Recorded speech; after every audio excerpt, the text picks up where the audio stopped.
धर्मेश, बाहर निकल धर्मेश। निकलना। इतने दिनों से पैसे लिए वापस नहीं कर रहा है। अरे बाहर आ। आप जी कौन? आप कौन? जी मैं प्रवीण भाई हूँ। आप धर्मेश की? जी मैं उनकी वाइफ हूँ। वो भी घर पे नहीं है। मैं अज्जू भाई। आप जी बताइए, कुछ काम था आपको? काम तो है ना। जा बाहर बैठा है। ठीक सर। देखिए, आपके पति ने मुझसे 10 लाख रुपए लिए थे ब्याज से। उस बात को अब 6 महीने के ऊपर हो गया है। न ब्याज आया न सूद आया। अब बताइए, आपके दरवाजे पे आकर आवाज़ न लगाऊं तो क्या करूं? आप देखिए, आपकी बात सही है, लेकिन इस वक्त वो घर पे नहीं है, तो फिर जब वो होंगे आप तब आ जाइएगा। तब तक इंतज़ार कौन करेगा? 10 लाख रुपए दिए हैं मैडम। हाँ, मैं समझ सकती हूँ। अभी हमारे बिज़नेस में बहुत ज़्यादा लॉस चल रहा है, इसलिए थोड़ी सी देरी हो रही है, लेकिन आप यकीन मानिए हम जल्द से जल्द लौटा देंगे। क्या आपको पता नहीं उसने मुझसे 10 लाख रुपए लिए थे? कुछ जिक्र नहीं किया आपको उसने? किया तो था, लेकिन कहीं ऐसा तो नहीं कि इन 10 लाख रुपयों का उसने कुछ अलग इस्तेमाल किया हो, किसी लड़की में या अय्याशी में उसने उड़ा दिए हो? देखिए आप ऐसी बातें मत कीजिए, वो ऐसे नहीं है। और रही बात पैसों की, तो हमें बिज़नेस के लिए ज़रूरत था, इसलिए हमने उधार लिया था। और बिज़नेस में अभी फिर भी लॉस ही चल रहा है, इसलिए शायद देरी हो रही है। लेकिन जल्द से जल्द आपको आपके पैसे मिल जाएंगे। सही बात है आपकी। धर्मेश ऐसा कहाँ से करेगा? लड़कीबाजी तो वो कर नहीं सकता, क्योंकि जिसकी बीवी इतनी खूबसूरत हो उसे लड़कीबाजी करने की क्या ज़रूरत है? आप और कब तक चुकाएगा ये पैसे? अब वो मैं उनसे बात कर कर आपको बताऊंगी।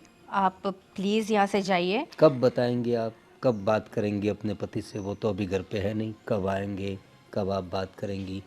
कब तक इंतज़ार करूँ मैं? देखिए वो जैसे ही आएंगे वैसे ही मैं उनसे बात कर कर आपको कॉल करवा दूंगी। अच्छा, तो मुझे कॉल करवाएंगे आप? देखिए, वैसे एक दूसरा रास्ता भी है। काफ़ी वक्त हो गया है, ब्याज भी नहीं आया, तो मैं थोड़ा बेचैन हो गया। मुझे अभी उस पर भरोसा नहीं रहा, लेकिन आपकी बातों से मुझे आप पे भरोसा लग रहा है। दूसरा एक तरीका है, अगर धर्मेश ना चुका पाए तो, और मुझे लगता है कि वो चुका नहीं पाएगा। अब कैसा रास्ता? आप चाहो तो आप भी चुका सकती है पैसे। मैं आई मीन मैं कैसे चुका सकती हूँ? और मैं चुकाऊँ या धर्मेश चुकाए, बात तो एक ही है ना। अब वो कर लेंगे बंदोबस्त, आप इस बात की फिक्र ना करिए। अरे, सच कहता हूँ, 10 लाख तो क्या, 50 लाख होना फिर भी आप चुका सकती है। बस एक बार आप हाँ कह दीजिए। मैं समझी नहीं आपकी बात, आप क्या अब कहना आप चाह रहे? इतनी भी नादान तो नहीं है कि मेरी बात ना समझ सके आप। देखो, वैसे पैसे वसूल करने के बहुत सारे तरीके हैं, लेकिन मैं थोड़ा थोड़ा क्या, बहुत ज़्यादा शरीफ आदमी हूँ। मैं जितना हो सके आराम से काम करता हूँ, मतलब आराम से पैसे निकलवाता हूँ। आप चाहो तो बड़े आराम से आप, मतलब ये क्या कर रहे हैं आप?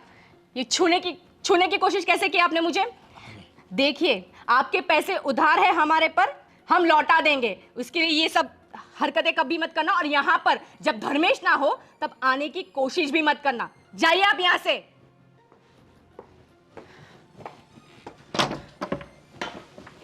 अरे वाह,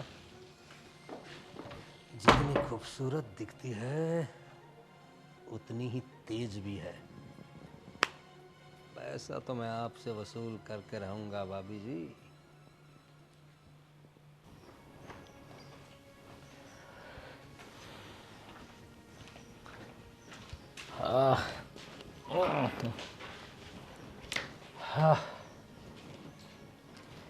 अरे शीतल, क्या हुआ? क्या टेंशन में हो? थक गई क्या काम करते करते? टेंशन में ना रहूं तो क्या करूं? तुम उधार ही इतना लेकर बैठे हो। तुमने 10 लाख रुपए उधार लिए, तुम वो कब लौटाओगे? अरे तुम्हें पता है वो उस 10 लाख वसूल करने के लिए कोई कोई अज्जू भाई करके कोई आया था। और तुम्हें पता है वो कैसी कैसी धमकियां दे रहा था, कैसी कैसी बातें कर रहा था वो। अरे सुन, मेरी बात सुन। तुझे टेंशन ना हो इसलिए मैंने तुम्हें बताया नहीं था कि मैंने अपने ये नए बिज़नेस के लिए पैसे लिए थे और इतने ज़्यादा लिए थे। पैसे लेने की ज़रूरत थी वो तो तुझे पता था, लेकिन 10 लाख इसके पास से लिए थे वो नहीं बताया, क्योंकि तू भी टेंशन में आ जाती है इसलिए। लेकिन धर्मेश, ऐसे लोगों से पैसे लेने की क्या जरूरत थी? कल को पता है ये पैसे वसूल करने के लिए मिस, अगर हमें जरा भी देरी हो गई, ये पैसे वसूल करने के लिए ये लोग कुछ भी कर सकते हैं। घर की इज्जत पे हाथ भी। अरे देख देख, तू टेंशन मत ले, सब कुछ ठीक हो जाएगा। देख तू टेंशन मत ले। और तुझे तो पता है कभी बिजनेस भी थोड़ा स्लो चल रहा है तो कुछ हो नहीं पा रहा है यार। पर मैं हो सके उतना जल्दी कैसे भी करके वो पैसे दूसरों के पास से लेके इन अज्जू भाई को तो दे दूंगा मैं। इससे अच्छा है कि कोई टेंशन ना रहे। धर्मेश, अगर तुम कहो तो मैं अपने पापा से बात करती हूँ, वो तुम्हारी मदद करेंगे। शायद देख, तुम्हारी बात सही है, पर एक दो जगह पे मैंने बोला हुआ है, अगर वहाँ से कुछ नहीं होता तो फिर मैं तुझे बताऊंगा। तो तू पापा से बात कर, तो वहाँ से थोड़े बहुत आ जाए तो क्या, उसको हम पैसे दे दे। पर हर बार पापा से मांगना भी ठीक नहीं लगता। जब भी कुछ नया करता हो, कुछ रहता है, तो हर बार तुम्हारे पापा के पास ही हम पैसे लाते हैं और हर बार मांगना ठीक नहीं लगता मुझे। पर मुझे तो ये ठीक नहीं लगता है कि ये अच्छू भाई टाइप के लोग घर पर आकर इतनी जोर से चिल्ला कर ऐसी बकवास बातें कर रहे हैं और पता नहीं कैसे कैसे धमकी दे रहे हैं। अगर किसी को पता चला, सुनो, अगर घर पर मेरे पता चला तो, और आजू बाजू नेबर्स को पता चला तो क्या इज्जत रह जाएगी हमारी। मेरी बात सुन, वो उसका कॉल आ रहा था, मैंने उठाया नहीं पैसे की वजह से, इसलिए वो घर पे आया होगा। पर कोई टेंशन मत ले, जल्द से जल्द मैं कुछ ना कुछ करके पैसे उसको लौटा दूंगा। मेरी 2-3 जगह पे बात चल रही है, वहाँ से आ जाता है तो मैं करता हूँ। लेकिन देख, तू ज़्यादा टेंशन मत लिया कर, ठीक है? और मैं उससे एक बार बात कर लूँगा कि कुछ भी हो जाए घर पे आके ऐसे चिल्लाए ना, और घर पे आने की ज़रूरत भी नहीं है, मैं पैसे दे दूँगा उसको। ठीक है, तुम्हारे लिए कुछ लाऊं? तुम्हें कुछ चाहिए? थका हुआ हूँ, एक काम कर, अच्छी सी चाय पहले पिला दो, उसके बाद आराम से खाना खाएंगे। ठीक है, मैं तुम्हारे लिए अदरक वाली चाय बनाती हूँ।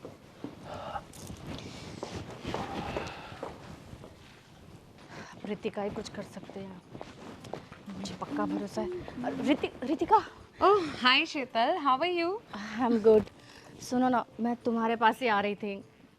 अच्छा, क्या बात है, लेकिन हमने तो 2 दिन के बाद मिलने का प्लान किया था। अभी कुछ काम से या ऐसे ही?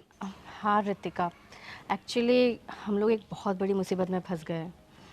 क्या हुआ शीतल? क्या बात है, बोलो, मुझसे शेयर करो। देखो ना, इनके बिजनेस में लॉस चल रहा था, तो हमें थोड़े पैसों की ज़रूरत थी, तो हमने किसी एक अज्जू भाई से 10 लाख रुपए उधार लिए। और अब ऐसा हो गया है कि हम वो चुका नहीं पा रहे, और वो हमारे घर पर आके धमकियों पे धमकियाँ दिए जा रहा है कि उसे अर्जेंट में पैसे चाहिए ही चाहिए, नहीं तो वो कुछ भी कर सकता है। और वो बहुत ही, मतलब बहुत अजीब इंसान है, बिल्कुल जैसे कि वो कुछ भी कर सकता है अगर उसे पैसे ना मिले तो। और मेरे पास कोई रास्ता नहीं बचा, तो मैंने सोचा कि मैं तुमसे मदद मांग लूँ। तुम मेरी मदद कर दो कुछ पैसों की। मैं देखो पक्का तुम्हें लौटा दूंगी, बस कुछ समय दे देना, बस जल्द से जल्द लौटा दूंगी। शीतल, आप तो पागल है। तुम्हें तो पता है ना कि तुम मेरी इतनी अच्छी दोस्त हो, या देखा जाए तो तुम मेरी इकलौती फ्रेंड हो, जिससे मैं सब कुछ शेयर कर सकती हूँ। अब तुम्हारी हेल्प करने के लिए तो मैं हमेशा तैयार हूँ, लेकिन प्रॉब्लम यार ये है ना कि तुम यहाँ पर हेल्प 1-2 लाख के लिए नहीं, बल्कि 10 लाख के लिए मांग रही हो। अब 10 लाख कोई छोटी मोटी रकम तो है नहीं। और रही बात ये जो भी तुम भाई का नाम ले रही हो यार, देखो सिंपल सी चीज़ है, मैं ये सब लफड़े में नहीं पड़ना चाहती। वो अज्जू भाई आज तुम्हारे घर पर इस तरीके से आ रहे हैं और कल को अगर उन्हें पता चला कि मैंने तुम्हें ये पैसे दिए हैं और पैसों के लालच में वो हमें भी परेशान करने लगा है तो नहीं नहीं, प्लीज़ शीतल, मैं ये सब लफड़े में नहीं पड़ना चाहती। देखो ना रितिका, नहीं ऐसा कुछ भी नहीं होगा, कोई तुम्हारे घर पर नहीं आएगा। मैं किसी को पता ही नहीं लगने दूंगी कि तुमने मेरी मदद की है। बस सिर्फ एक बार मदद कर कर मुझे इस मुसीबत से निकाल दो, मैं फिर कैसे भी करके तुम्हें तुम्हारे पैसे लौटा दूंगी। बस मुझे इस मुसीबत से निकाल दो रितिका, प्लीज़। शीतल यार देख, मैं तो तुझे ये मुसीबत से ज़रूर निकाल देती, पर तू जानती है ना ये पैसों वाली सब चीज़ें जय हैंडल करते हैं, तो मेरे हाथ में थोड़ी ना सब है। अब तू ही सोच कि मैं जय को कहूँगी कि शीतल को इतने पैसों की ज़रूरत है, अब तो वो कहाँ से, मतलब वो तो मुझे यही बोलेगा कि यार 10 लाख इतनी बड़ी रकम किसी को देना, तो मेरी फ्रेंड है। जय तो तू जानती है ना उनका थोड़ा नेचर कैसा है, और देखा जाए तो वो भी अपनी जगह पे सही है। तुझे पता है उनके किसी फ्रेंड को थोड़ी बहुत भी ज़रूरत होती है ना, अभी थोड़े दिन पहले की बात है, वो क्या नाम है, गोपाल भाई को, अब सॉरी तू तो नहीं जानती ना, वो उनके ऑफिस के फ्रेंड हैं, उनको 5 लाख की ज़रूरत थी। तो मैंने उनको ये बोलकर मना कर दिया कि किसी पर विश्वास नहीं करना चाहिए, भले कितने भी अच्छे फ्रेंड हो। 5 लाख जैसी चीज़ कल को नहीं लौट आई तो क्या करेंगे। तो अब अगर मैं जय को बोलूँगी कि मेरी फ्रेंड को 10 लाख की ज़रूरत है तो वो तो मना ही कर देंगे ना। मैं बात करूँ क्या जीजू से, शायद मान जाए। मैं उनके हाथ जोड़ लूँगी, पैर पड़ लूँगी, अरे शायद नहीं मान नहीं, जाएंगे। नहीं नहीं, अब तू नहीं जानती जय तो, मतलब वो तो ऐसा है कि तुझ पर भी गुस्सा कर दे, क्या पता। और मैं अपनी फ्रेंड की बेइज्जती होते हुए नहीं देख सकती, पर फिर भी मैं ट्राई करती हूँ, अगर 1-2 लाख की हेल्प हो सकती होगी तो मैं ज़रूर करने की कोशिश करूँगी। ठीक है, तू घर पर आएगी? नहीं, मैं जाती हूँ। अरे Actually, कोई नहीं, थोड़ी देर बैठ ना घर पे, हाँ चल करते हैं। नहीं, मुझे पैसों का बंदोबस्त करना है तो मैं जाती हूँ। अच्छा ठीक है, कोई बात नहीं। जो भी हो मुझे कॉल करके बताना। हाँ ठीक है।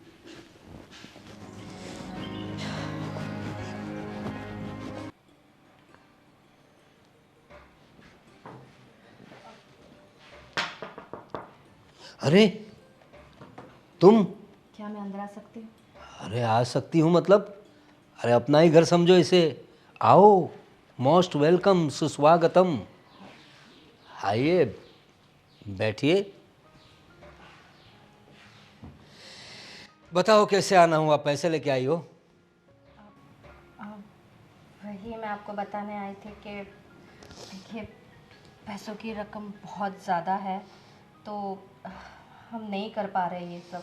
मतलब मुझे नहीं लगता है कि हम ये चुका पाएंगे। बिजनेस में काफ़ी लॉस चल रहा है और मैंने हर किसी से, फ्रेंड्स, रिलेटिव, सबसे पैसे मांगकर कोशिश की है मांगने की, लेकिन कहीं से भी बंदोबस्त नहीं हो पाया। तो पैसे लेते वक्त ये सोचना चाहिए था ना, इतने सारे पैसे कैसे लिए जाए, उसे चुकाएंगे कैसे। अगर बिजनेस में डाला है तो बिजनेस से मुनाफा कमाएंगे कैसे, और जिनका लिया है उनको देंगे कैसे, ये सब पहले सोचना चाहिए था ना आपके श्रीमान पति जी ने। अगर वो मुझे बताते ना कि वो इतनी बड़ी रकम उधार लेने वाले, तो मैं उन्हें कभी नहीं लेने देती। उन्होंने मुझे बताया ही नहीं था लेने के वक्त। यही तो गलती होती है तुम्हारे पति जैसे आदमियों की, अपनी इतनी खूबसूरत बीवी से इतनी सारी बातें छुपाते हैं। 10 लाख रुपए लिए, 1 रुपया ब्याज नहीं आया, ये सब तुम्हें बताना चाहिए था ना, नहीं तो आज तुम्हें यहाँ तक आना पड़ता। देखो तुम्हारी सारी बातें मैंने सुन ली, अब मुद्दे पे आते हैं। बताओ किस लिए आई हो? मैं कह रही थी कि आप उस दिन मुझसे 10 लाख के बदले, मतलब हमें ये 10 लाख ना देना पड़े, उसके बदले आप कह रहे थे कि हाँ, आपके पास सॉल्यूशन है। सॉल्यूशन तो है ना। देखो, क्या नाम बताया आपने अपना? जी शीतल। शीतल, नाम की तरह ही हो आप, शीतल, एकदम ठंडक महसूस होती है आपके पास। देखिए, सॉल्यूशन तो है। मुझे पैसों की भूख नहीं है। पैसा तो मार्केट में मेरा बहुत घूमता है और हर महीने आता भी बहुत है, लेकिन आप जैसी शीतलता कहीं नहीं मिलती। मुझे भूख पैसों की नहीं, आप जैसों की है। क्या तुम अपनी मर्जी से अब मेरे पास आई हो? मर्ज़ी तो बिल्कुल नहीं है, मजबूरी में आई हूँ, क्योंकि हमारे पास और कोई रास्ता नहीं है और मुझे डर है कि इसी टेंशन में धर्मेश कोई गलत कदम ना उठा ले। मैं समझ सकता हूँ, तुम्हारी मजबूरी भी समझ सकता हूँ और तुम्हारे पति की हालत भी समझ सकता हूँ, लेकिन मेरी हालत भी तुम समझ सकती हो। देखो, मैं तुम्हारे 10 लाख माफ़ कर दूंगा, तुम्हारी जो ब्याज की रकम है वो भी माफ़ कर दूंगा। बस उधर वो भी माफ़ कर दूंगा, और तुम चाहो तो कुछ पैसे और तुम्हें दे दूंगा। नहीं, मुझे तुमसे और कोई पैसे नहीं चाहिए। बस मैं ये चाहती हूँ कि तुम्हें जो करना है कर लो, लेकिन आज के बाद हमारी ज़िंदगी से बहुत दूर चले जाना। ना ही कभी हमारे दरवाजे पे आना, ना ही कभी कॉल करना, और और ये 10 लाख भूल जाना। 10 लाख भुलाने के लिए आपको ऐसा काम करना पड़ेगा मैडम, जो मैं ज़िंदगी भर ना भूल पाऊँ। रेडी? तैयार हो? देखिए, वहाँ मेरा कमरा है, बहुत बढ़िया सी लाइट भी लगी है वहाँ पर, और बेड भी इतना बढ़िया है, आप देखते ही चकाचौंध हो जाएगी। साइड के कबर्ड में जो चाहिए वो नाइटी आप पहन सकती है। प्लीज़ तैयार हो जाइए, मैं आता हूँ।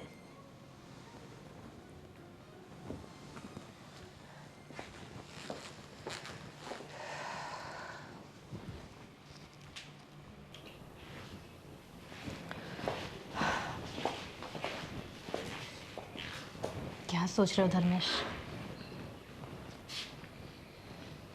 धर्मेश, हाँ, क्या सोच रहे हो?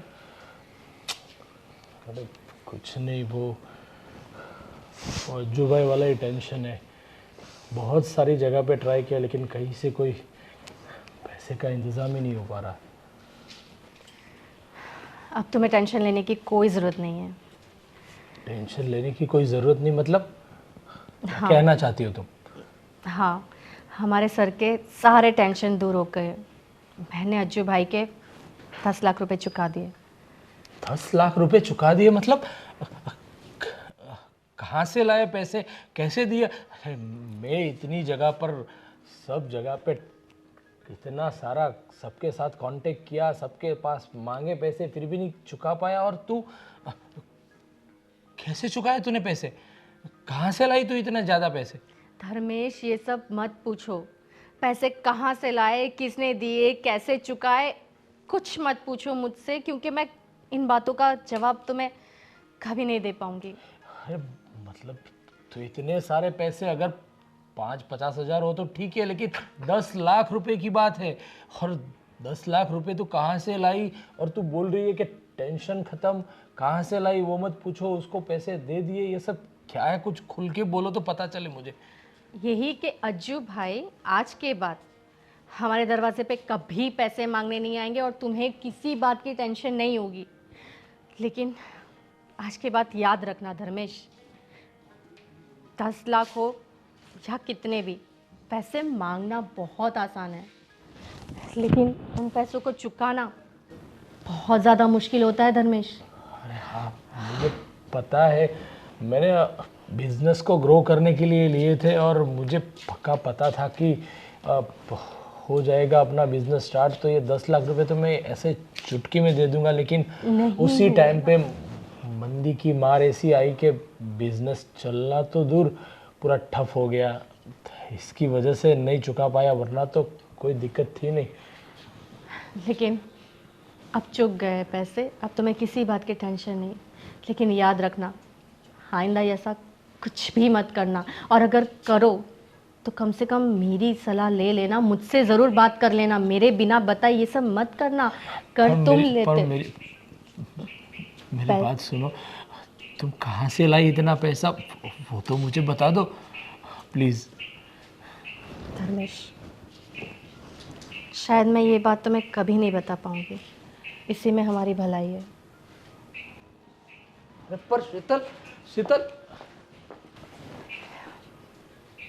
इतने सारे पैसे एक साथ अज्जू भाई को दे दिए और बोल रही है कि बताओ नहीं। शायद मुझे लग रहा है कि वो अपने पापा के पास से लाके देगी, पर वो तो मुझे बता सकती है, लेकिन ये क्यों मना कर रही है कुछ पता नहीं चल रहा। हे भगवान, कहाँ से लाई होगी वो इतने पैसे।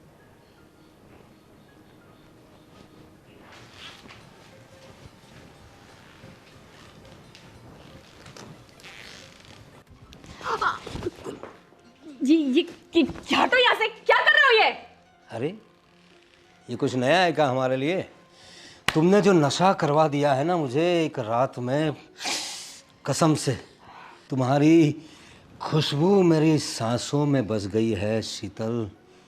मैंने तुम्हें कहा था कि तुम हमारे घर के दरवाजे पे नहीं आओगे और कभी अपनी शक्ल नहीं दिखाओगे। तुम क्यों आए यहाँ पे? अरे देखो, तुमने अपना कर्जा तो अपने हिसाब से चुका दिया, लेकिन अगर कुछ और पैसे चाहिए तो मैं देने के लिए रेडी हूँ। मुझे तुमसे कोई पैसे नहीं चाहिए। जो भी मैंने तुम्हारे साथ उस दिन किया पैसों के बदले, वो मेरी मजबूरी थी। इसका मतलब ये नहीं है कि मैं तुम्हारे साथ, तुम यहाँ से चले जाओ। अगर धर्मेश आ गया ना तो फिर तुम्हें वो मार देगा, देख लेना। अरे मर गए मारने वाले, लेकिन हम तो तुम पे मरते हैं ना। बोलो ना कितने चाहिए पैसे?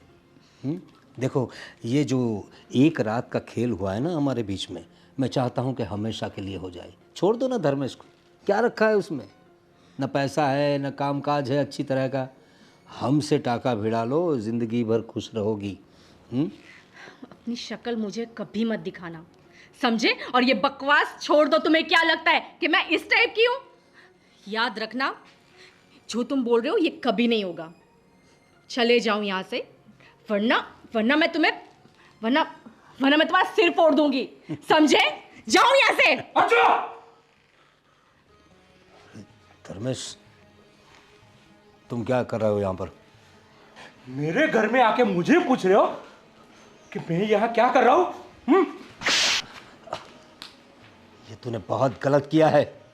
तुझे पता नहीं है, तेरा जो कर्जा माफ हुआ है ना, ऐसे नहीं हुआ। तेरी बीवी वो अपनी मर्जी से आई थी मेरे पास। मैंने उसके साथ कोई ज़बरदस्ती नहीं की, और ना कभी मैं किसी के साथ ज़बरदस्ती करता हूँ। तो तेरा जो कर्जा माफ हुआ है ना, इसने करवाया है। ये सोई है मेरे साथ। मैंने तुम लोगों की सारी बातें सुन ली अभी, और तू पैसा देकर क्या? तुझे शर्म आती है? मुझे पता है कि तू पैसों के लिए सब कुछ करता, लेकिन इतनी हद तक जाएगा ये मैं सोच भी नहीं सकता था तेरे बारे में। चल निकल यहां से, निकलना।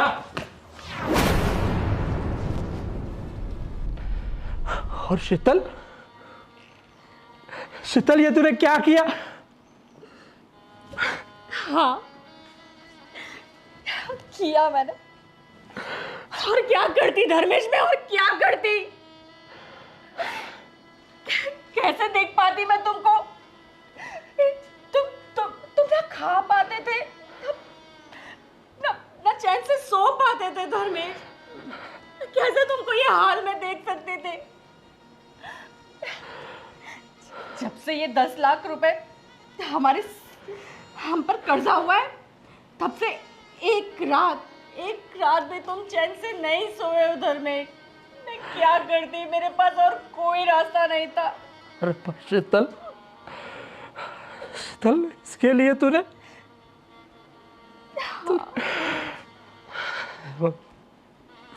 भगवान भगवान मुझे कभी माफ नहीं करेगा। नहीं धर्मेश, ऐसा नहीं है। सुनो, ये आज के बाद हम कभी ऐसा कोई कर्जा नहीं लेंगे। बस तुम रो मत धर्मेश। धर्मेश, ये जो कुछ भी हुआ है ना, हम लोग वो एक बुरा सपना समझकर भूल जाते हैं, ठीक है?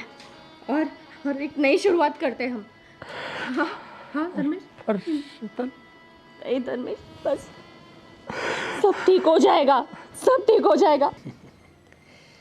10 लाख भुलाने के लिए आपको ऐसा काम करना पड़ेगा मैडम, जो मैं ज़िंदगी भर ना भूल पाऊँ। रेडी? तैयार हो? देखिए, वहाँ मेरा कमरा है, बहुत बढ़िया सी लाइट भी लगी है वहाँ पर, और बेड भी इतना बढ़िया है, आप देखते ही चकाचौंध हो जाएगी। साइड के कबर्ड में जो चाहिए वो नाइटी आप पहन सकती है। प्लीज़ तैयार हो जाइए, मैं आता हूँ।